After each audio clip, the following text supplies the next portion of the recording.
Amén, hermanos, y a los que nos visiten también, es el momento que vamos a hacer la cosa más importante del servicio, que es escudriñar la palabra de Dios. Amén. Vamos a empezar con oración.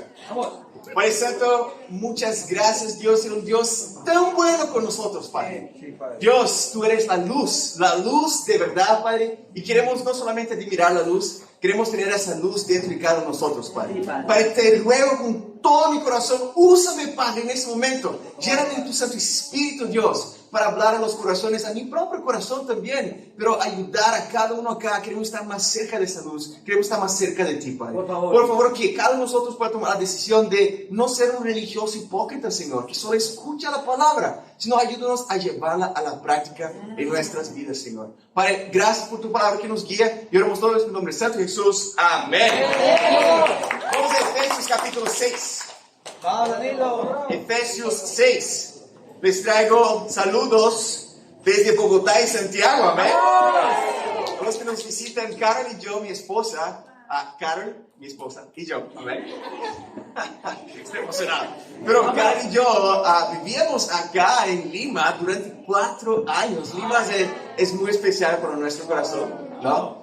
Y Carol y Luli les envía saludos, amén. Vamos a Efesios capítulo 6. Una famosa escritura acá en Efesios capítulo 6, versículo 10. Vámonos. ¿Estamos ahí? Dice así: por último, fortalezcanse con el gran poder del Señor, pónganse toda la armadura de Dios para que puedan hacer frente a las artimañas del diablo.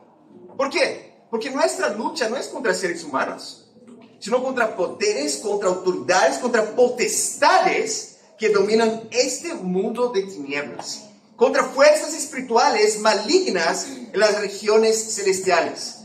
Por lo tanto, pónganse toda la armadura de Dios para que cuando llegue el día malo, no si llegue el día malo, cuando llegue el día malo, porque vamos a pasar por días malos, pero cuando llegue el día malo, puedan resistir hasta el fin con firmeza. Amén. Quizás podemos acostar eso para que no se caiga más. Si ya está en el piso, no va a caer, ¿no? Pero muchas veces podemos ver la escritura. Sí, Danilo, yo conozco esa escritura. Es la escritura que habla de la armadura espiritual. Es chévere. Es muy chévere esa escritura. Me gusta películas y quiero estar poniendo armadura. Si vemos bien esa escritura y entendemos, eso debe darnos miedo. Acá, básicamente, Pablo está encarcelado, recordando a los discípulos de Éfeso: hermanos, abran los ojos y entendamos que nuestra lucha no es contra personas. Nuestra lucha no es contra, no sé, tu jefe que te gritó contigo y tú estás desanimado. No tiene nada que ver con tu jefe. Tiene que ver con poderes espirituales por detrás de las cosas que pasan. Pablo está hablando, nuestra lucha no es contra los perseguidores que me pusieron en esta cárcel en ese momento, porque estaba encarcelado cuando escribe eso. Pablo entendía, estaba llamando a los discípulos a entender: abramos los ojos, hermanos.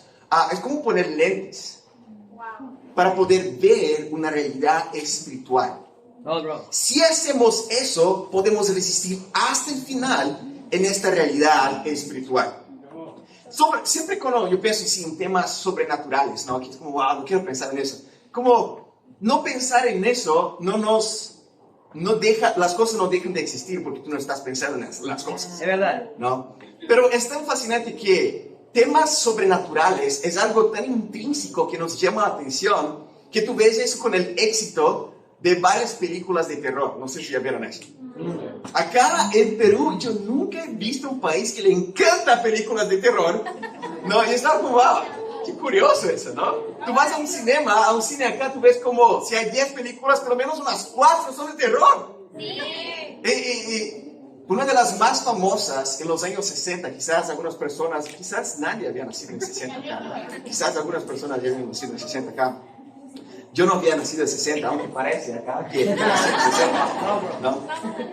Pero salió una famosa película de terror que hablaba un poquito sobre eso, pero obviamente había drama y ficción en eso, llamada El Exorcista. No sé si que la cabeza de la chica golpea y vomita en la cara de las otras personas, ¿no?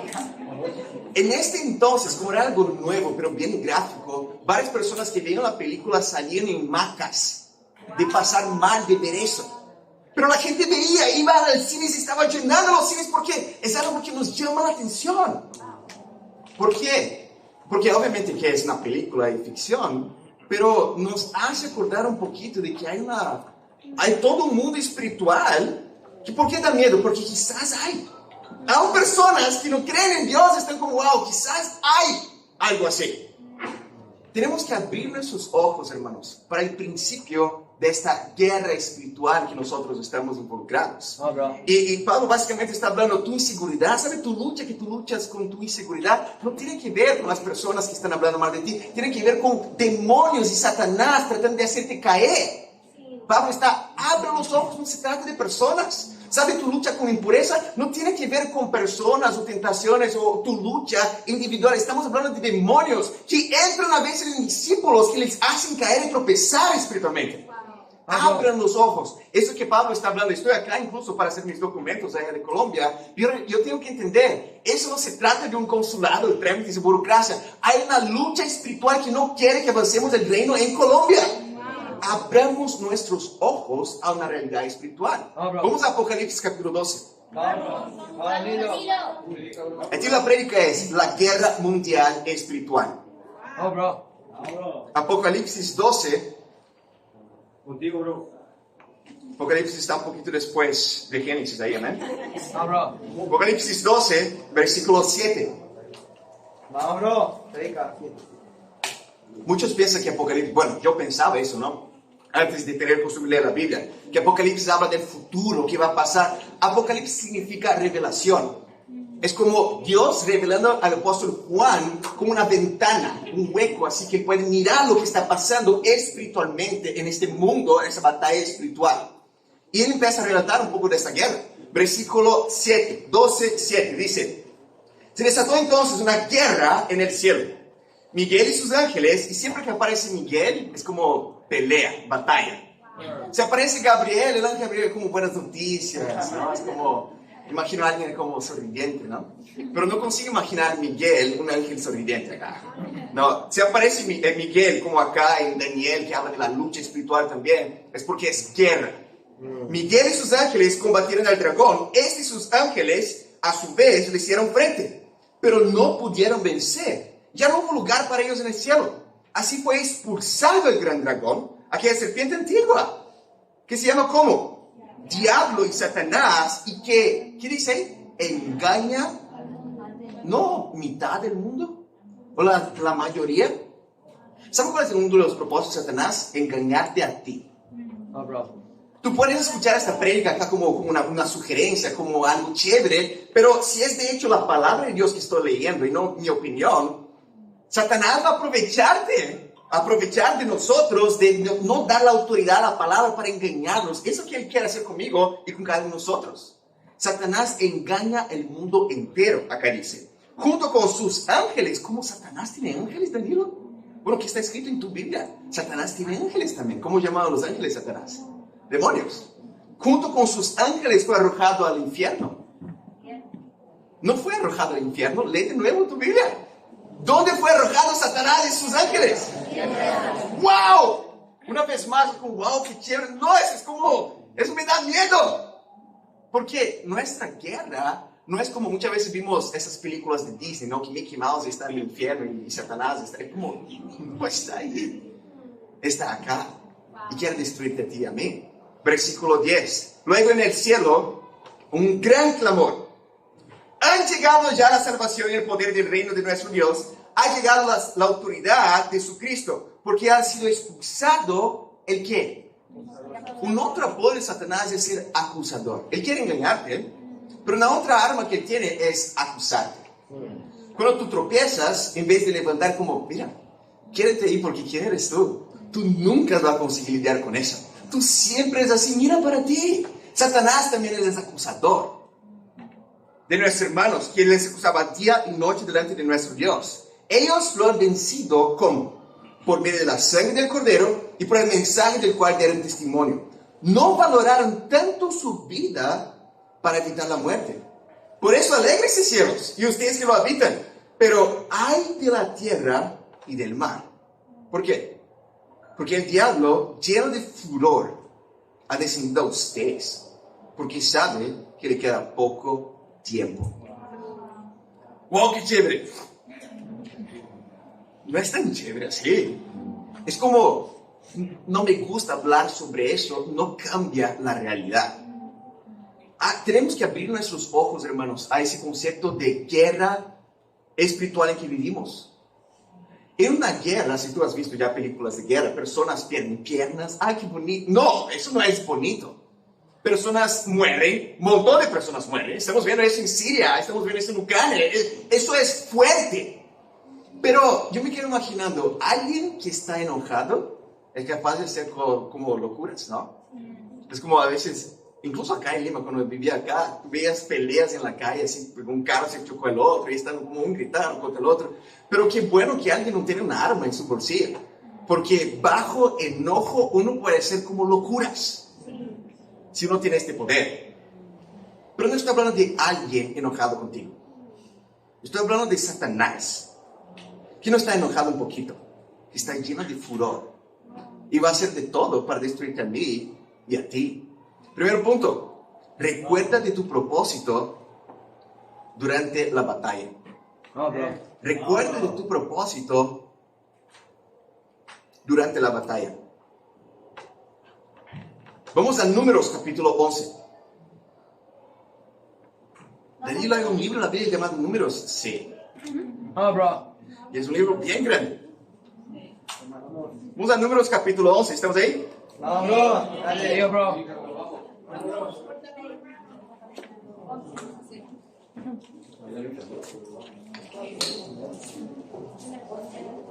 Números capítulo 11. Me encanta el libro de Números porque habla sobre, más que números, uno puede pensar, wow, debe haber muchos números, ¿no? Números. Como soy ingeniero, debe me gustar números, ¿no? Pero sí, hay un montón de cuántas personas viven en cada tribu de Judá, de Benjamín y todo.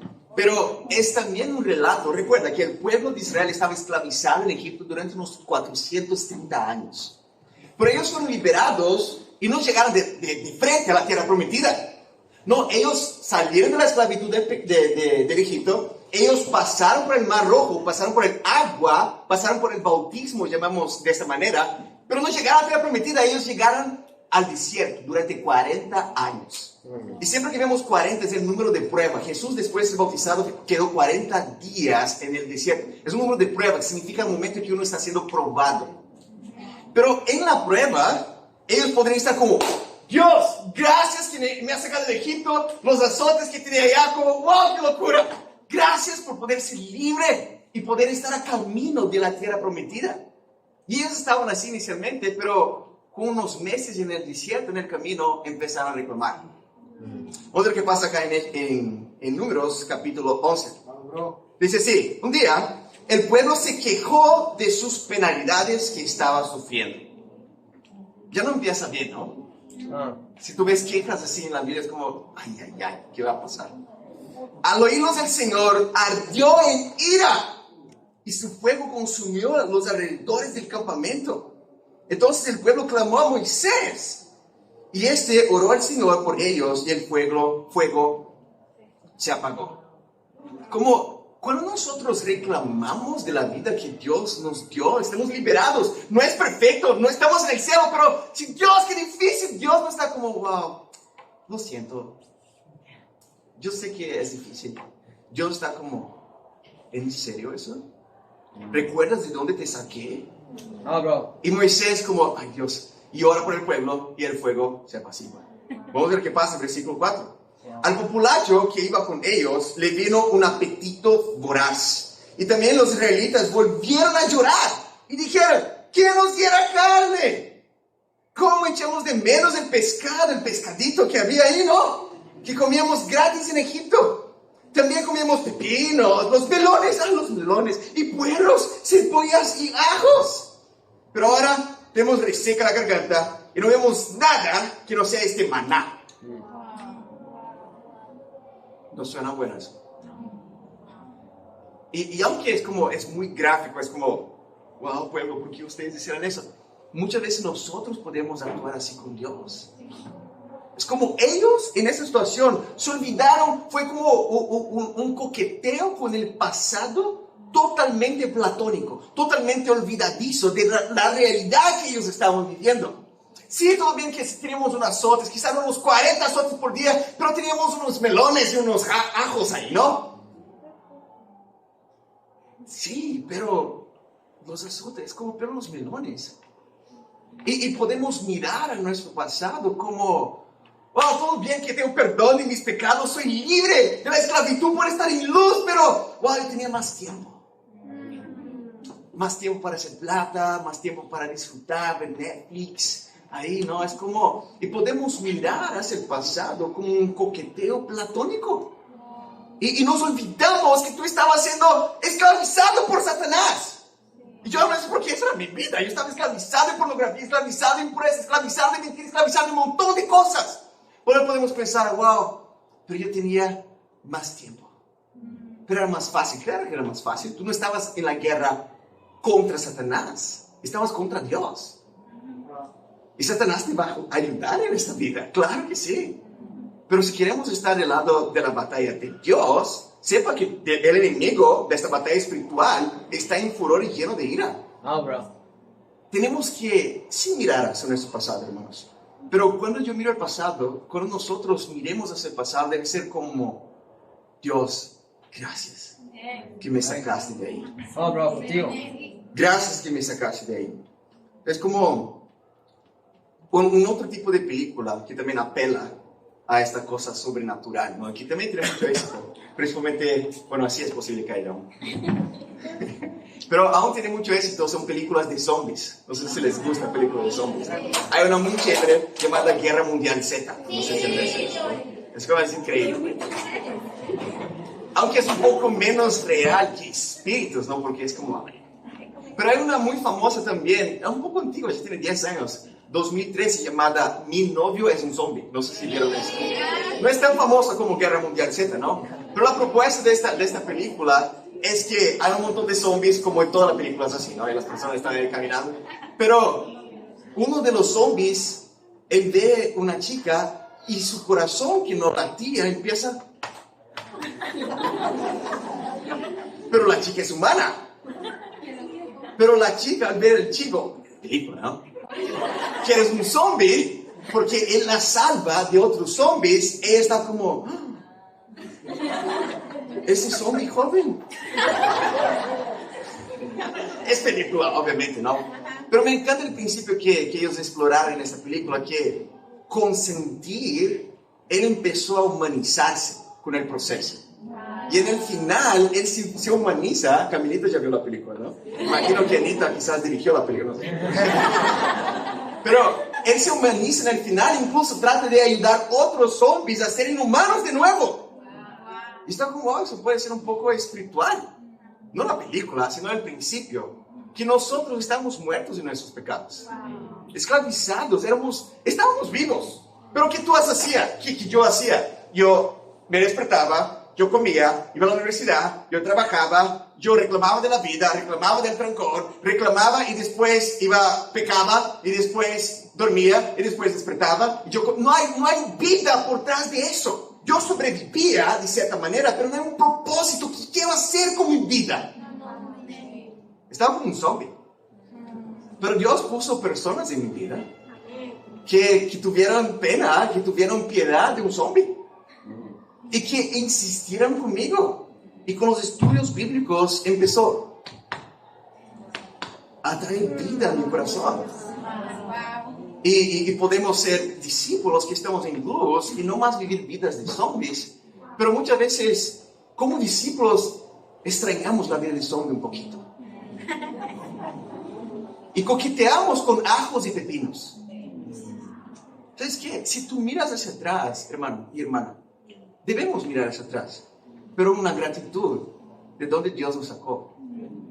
Zombies en las películas muerden, ¿no? Generalmente. A eso solo matan, así nomás, ¿no? Pero generalmente se transmite el virus o la cosa ahí, ¿no? Por mordidas, ¿no? Pero a veces nos sorprendemos, estamos en la con personas, ¡wow! Esa persona me dejó invisto. Es como, tú vas a enojarte con un zombie que dejó invisto. Es como no hay vida, obviamente que no hay valores bíblicos todavía.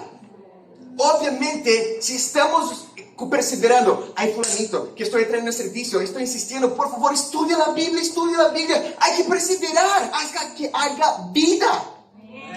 Pero si tú te enojas con alguien que te da actitudes, hermano, es un zombie espiritualmente, como tú eras y como yo era. Y tenemos que perseverar hasta que alcancemos. Me encanta saber que Julie, después de unos 5 años perseverando con su hermana, hoy está bautizando a su hermana. Ahora, física en Cristo. Me encanta saber que está latiendo un poquito el corazón del hermano de Juan. Allá en París, qué fino ese zombie, ¿no? Pero ese es el deseo de mi corazón también para con mis familiares. A veces nos ponemos enojados o tercos porque ¿por qué no está? Hay que amar, hay que perseverar y hay que abrir los ojos y entender nuestro propósito durante esta guerra espiritual. Amén. Vamos, bro, contigo. Segundo punto. Vamos, hermano. Segundo punto. Soñemos con muchos milagros durante la batalla. Soñemos con muchos milagros durante la batalla. Aún acá en Números capítulo 11, básicamente Dios se quiere enojado, que estaban coqueteando con los pepinos y los mejones y los ajos, ¿no? Y Dios dije, básicamente, te invito a leer en tu casa todo el capítulo 11, pero básicamente pasa eso. ¿Sabes qué? Dios, yo les voy a dar carne para que sea así, pero voy a dar tanta carne que va a salir por las narices. Y hay toda una interacción entre él y Moisés. Vamos a entrar en el versículo 21. Números 11, versículo 21. Dice así, Moisés replicó, me encuentro en medio de un ejército de 600,000 hombres y tú hablas de darle carne todo un mes. Como eso es imposible, ¿no? Moisés hablando para Dios, como Dios, creo que te has equivocado, ¿no? No has hecho bien las cuentas acá.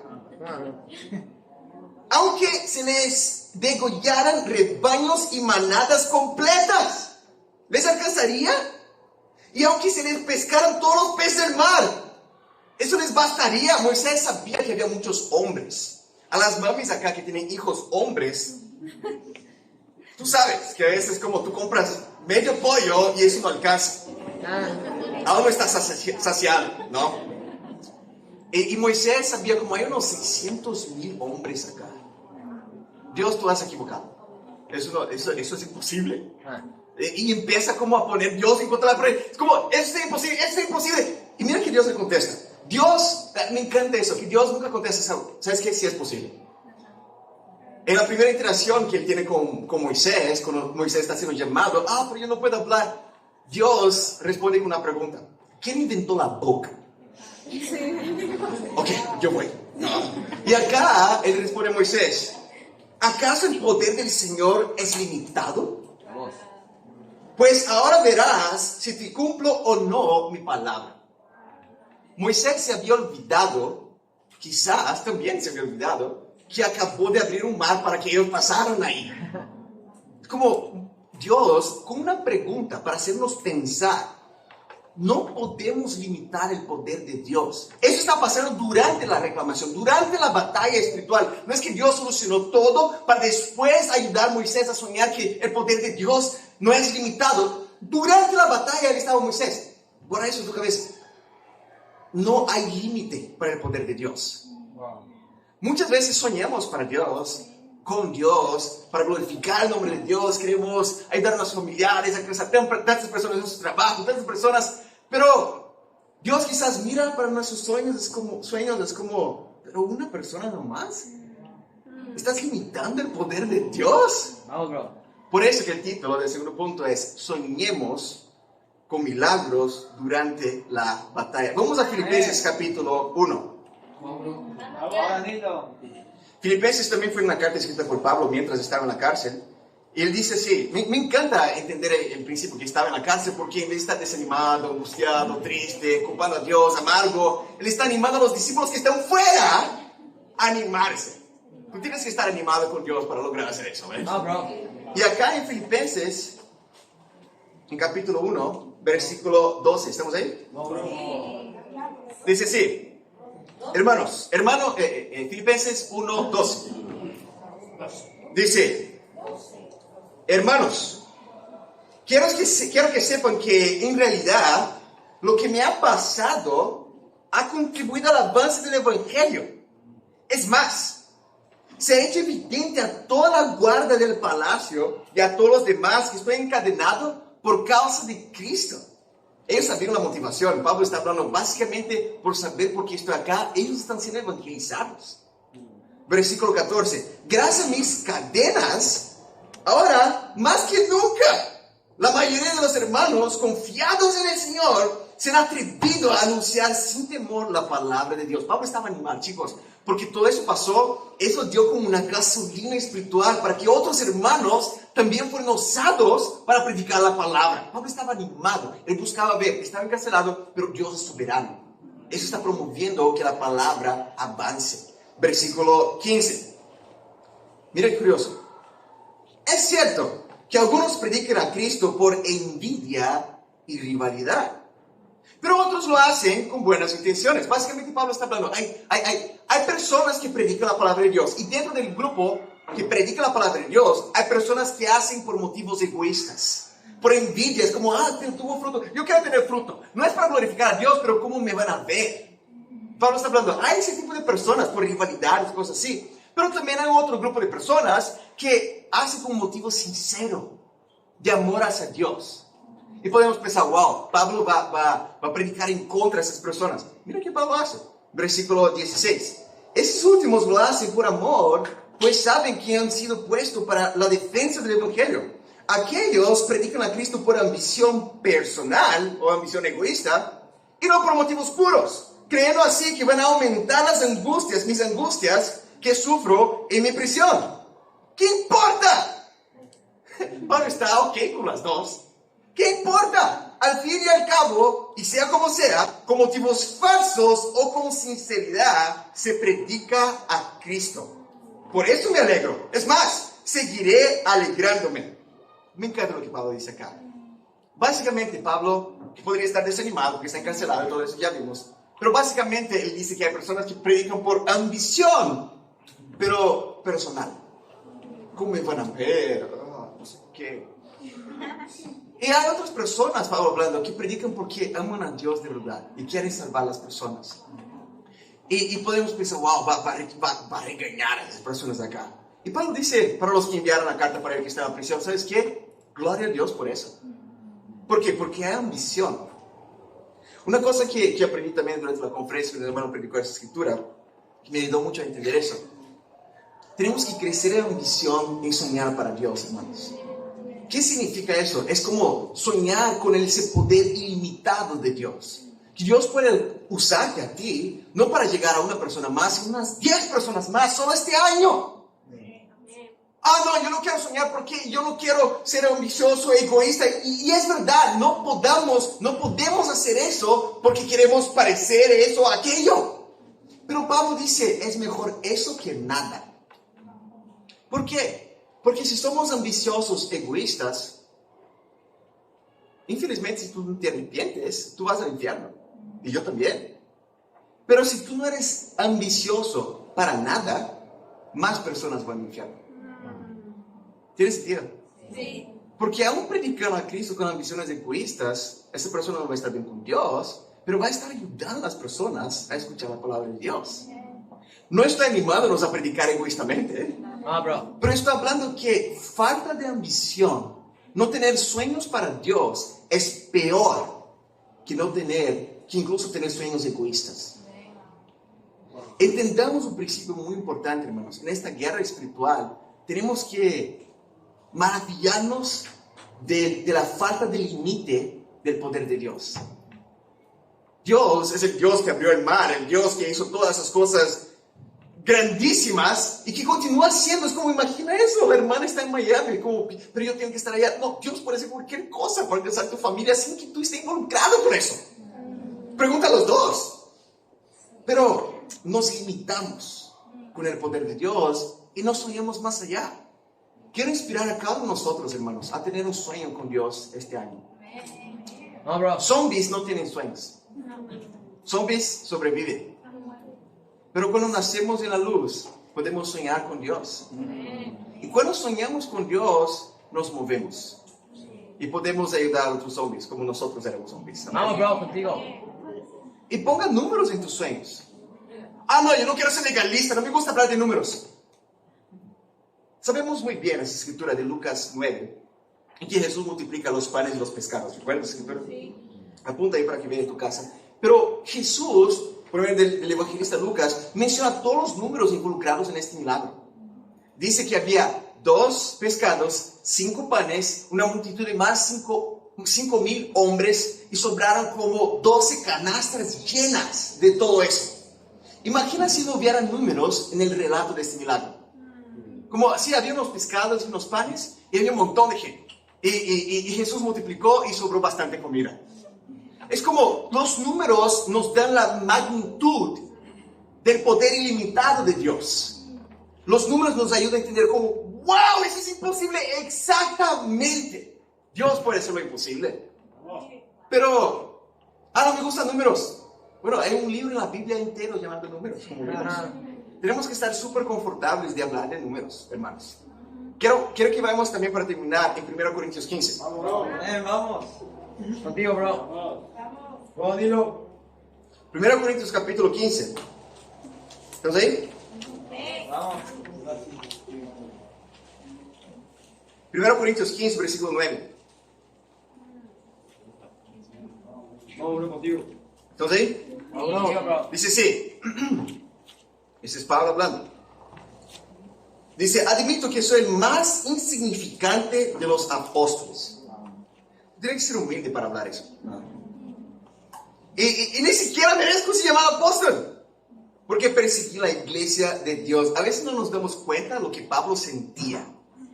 Pablo sabía, yo perseguí a discípulos. Yo los obligué a negar el nombre de Cristo. Yo los envié al infierno, básicamente. Pablo convivía con eso. Recuerda que Satanás también es acusador, ¿no? Pero Pablo no se entregaba a eso, dice acá en versículo 10. Pero, por la gracia de Dios, soy lo que soy. Y la gracia que Él me concedió no fue infructuosa. Al contrario, yo he trabajado con más tesón que todos ellos, aunque no yo, sino la gracia de Dios que está conmigo. Me encanta esa escritura, hermanos. Pablo está hablando.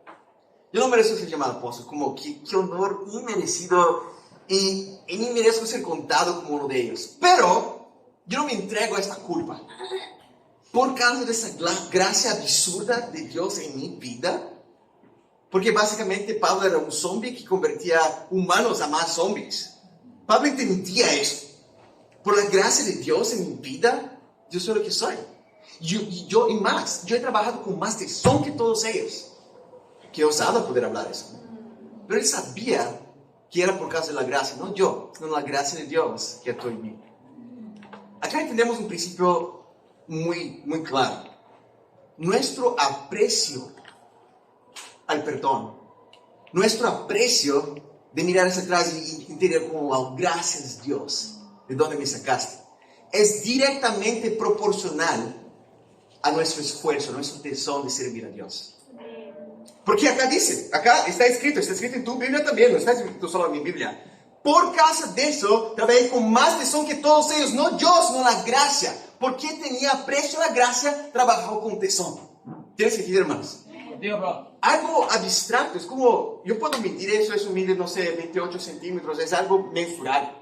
Pero ¿cómo medir mi aprecio hacia la gracia? Es algo abstracto. Pero si es directamente proporcional a mi esfuerzo hacia Dios, eso es algo un poco mensurable. Nosotros no controlamos a nadie, así como Cristo no controlaba a nadie. Cada uno va a tomar su decisión, si quiero estudiar la Biblia, si quiero estar bien con Dios, o quiero solamente escuchar la prédica, calentar la silla acá, y ir como si nada hubiera pasado en mí. Cada uno tiene la potestad de hacer eso. Es tu potestad, mi potestad. Dios no nos controla para que le sirvamos. Pero algo que sí, de cierta manera, podemos manejar es nuestro esfuerzo en servir a Dios movidos por la gracia. ¿Verdad? Y eso se traduce en estudios bíblicos. Tú puedes de esta manera manejar cuántos estudios bíblicos tú tienes porque es directamente proporcional a cuánto tú oras, ayunas y compartes tu fe. Simple así. Me encanta ver las buenas noticias acá. Los hermanos de San Francisco estuvieron 30 ediciones el mes pasado. ¿Pero por qué? El foco de ellos sabían, no controlamos bautismo, no controlamos personas que sirven o no a Dios, pero sí como grupo podemos esforzarnos o no esforzarnos para tener estudios bíblicos. Y tener unos 400 estudios bíblicos, hubo unos 30 personas que se rindieron a Dios. ¿Tiene sentido, hermanos? Los hermanos de Los Ángeles, ellos tuvieron 570 estudios bíblicos y ellos tuvieron 42 ediciones en un mes muerto de vacaciones de enero. Imagina si los 75 no zombies humanos acá de Lima empezamos de hecho a apreciar la gracia de Dios, hermanos. Eso se traduce con esfuerzo. No para ser amado por Dios, Dios ya te ama. No para ser salvo, tú ya eres salvo como discípulo. Pero este aprecio se traduce en nuestro tesón de servir a Dios. La charla bíblica Legado tiene 19 discípulos esa semana. ¿Amén? ¿Dónde está Legado? ¿Está acá? John casi tiró su celular. Sería un celular zombie después. Pero, ¿cómo 19 discípulos no tienen pelo menos 19 estudios bíblicos? Hablemos de eso. No me gusta hablar números. Como tenemos que estar súper confortables con números, no para sentir culpa, sino que es para movernos, hermanos. Pablo entendía, por causa de la gracia, yo he hecho todo eso. No yo, sino la gracia de él en mi vida. Pero como universitarios, como comenté el lunes, ustedes tienen mucho tiempo. ¿No es cierto? Eso es relativo.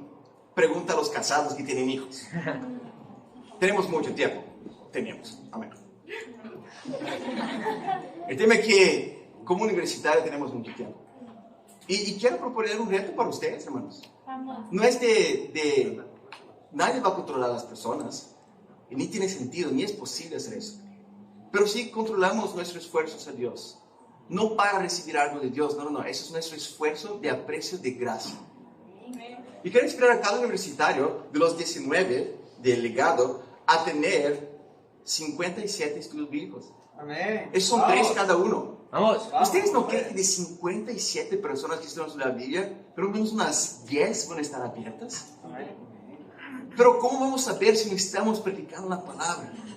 Quiero hablar también con los de Heaven. Vamos. Tiene 13 discípulos. ¿Dónde está Heaven? Vamos. Tenía azul.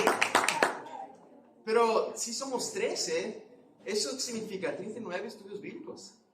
Es como un termómetro. Ustedes vieron como un termómetro, ¿no? Sí. Termómetro, si tú pones acá tu termómetro y está a 35 grados, 34, tú estás zombie. ¿Sí o no? Sí. Si está a 25, es como, sí, aléjate un poquito así, ¿no? Te va a morderte ahí. Pero eso es hipotermia, ¿no? Se llama hipotermia en español también, ¿no? Sí. Hipotermia, no sé. Pero muchas de nuestras charlas bíblicas están en hipotermia espiritual. Y como hay una temperatura saludable, y que no es para recibir algo de Dios, no tiene nada que ver eso. Nadie hace algo para recibir algo de Dios. Entendemos muy bien que somos salvos por gracia. Amén. Pero nuestro aprecio a la gracia es directamente proporcional a cuánto servimos a Dios. Quiero hablar también con los redimidos, que son 17. Vamos. Redimidos. 17 ex-zombies. Y como discípulos, hermanos, si somos 17, ¿qué significa eso? Tenemos que ser 51 estudios bíblicos. Y eso, hermanos, eso es muy fácil. Recuerda, ¿creen que algo es difícil para Dios? Recuerda que la pregunta que Dios hizo para Moisés, no es como, nosotros acabamos limitando el poder de Dios. Y quiero hablar también con fortaleza, amén. Vamos, fortaleza. Que son 24, ¿no? Quiero retarles, hermanos, de verdad, a apreciar la gracia de Dios. Y por lo menos tener un estudio bíblico. Que sean 24 estudios bíblicos, mínimamente. Obviamente, de 24 personas que están estudiando la Biblia, hay unas 5 que quieren ser humanos de nuevo. Que quieren servir a Dios de verdad. Hermanos, cuando yo pienso en esfuerzo, es inevitable para mi corazón no pensar en el corazón de nuestra querida hermana Vane. ¡Vamos! Me encanta pensar en la historia de la conversión de nuestra hermana Marcela, que está sirviendo a los niños. Vamos, ¿No? Porque Vane estaba como, va a haber una charla bíblica y compartió la fe, quedó ahí compartiendo la fe, pero en el final, antes de empezar la charla, no tenía alguien que había encontrado para llevar a la charla bíblica. Pero Vane se negó, eso no está bien, yo quiero ser movida por gracia, quiero compartir con una persona más. Y encontró a Marcelita, zombie Marcelita en este entonces. Y que ahora puede ver, porque su corazón empezó a latir ahí. Pero este corazón de una persona más, que quiera inspirar acá en nosotros, a no como una historia del pasado, admirar eso, sino que ese debe ser el estándar que Pablo nos llama acá, hermanos, de apreciar la gracia de Dios y tener ese tesón. Para terminar, hay una película también muy famosa, ustedes ven que me gusta películas, ¿no? Llamada Hasta el último hombre, no sé si vieron esa película. Es una película de guerra, que básicamente es basada, bueno, dicen que es basada en hechos reales, ¿no? Que era un chico que creía en Dios, quería ir para la guerra, para batallar por su país, porque todos sus compañeros, sus amigos, sus familiares estaban yendo para la guerra, pero no quería matar personas en la guerra. Y él fue contra leyes y protocolos dentro del propio ejército, pero para al menos ir a la guerra y poder salvar como paramédico a los heridos que estaban ahí. Y básicamente en la guerra, pasa toda la situación de la guerra, él consigue ir para la guerra, y en la guerra él está desesperado porque personas están muriendo, perdiendo piernas, sangrando, están literalmente siendo destrozados ahí, pero su misión es salvar. Y es emocionante la película porque ellos están en un lugar súper alto, ¿no? Y fue la batalla ahí, y después de muchas bombas y todo así, un montón de sus compañeros que están respirando, están vivos, pero casi muertos. Y él como jala cada uno de ellos, les baja hasta su campamento para que puedan ser tratados, para que puedan ser cuidados. Y después de mucho esfuerzo, regresar allá donde está viendo la guerra, él piensa, solo uno más. Y él regresa allá, agarra a esa persona, casi muere, pero baja a esa persona hasta ser tratado. Y después del segundo, él podría estar como, wow, eso es bueno. No, él piensa, solo uno más. Y él sube una vez más y sale otra persona, casi muere de nuevo, y baja esa persona y le hace eso 150 veces. Y sabe un montón de personas que no estaban muertas, estaban casi muriendo para que puedan ser sanadas. Este corazón de Vane de solo uno más. Este corazón de Pablo de, hermanos, esforcémonos movidos por la gracia. Quiero inspirarnos, hermanos, a soñar este año, 2023. Aún estamos en la batalla, no necesitamos terminar la batalla para empezar a soñar para Dios. Pero entendamos que va a ser directamente proporcional a nuestro aprecio a la gracia. Si tú nos visitas, te ruego, es como nadie te va a controlar acá, pero te ruego que arregles tu vida con Dios. Nadie es mejor que nadie acá. Somos ex-zombies queriendo ayudar a zombies acá. Vamos, bro. ¿No? Y yo sé eso para mí, por lo menos. Y queremos alcanzar más, queremos soñar con una lima, no de religiosos, sino de discípulos de verdad de Jesús. Soñemos con los sueños de Dios este año. Soñemos durante la batalla y entendamos que tenemos que mirar hacia atrás con el propósito de gratitud y no de coqueteo. Y soñemos durante la batalla para Dios y la gloria. Amén.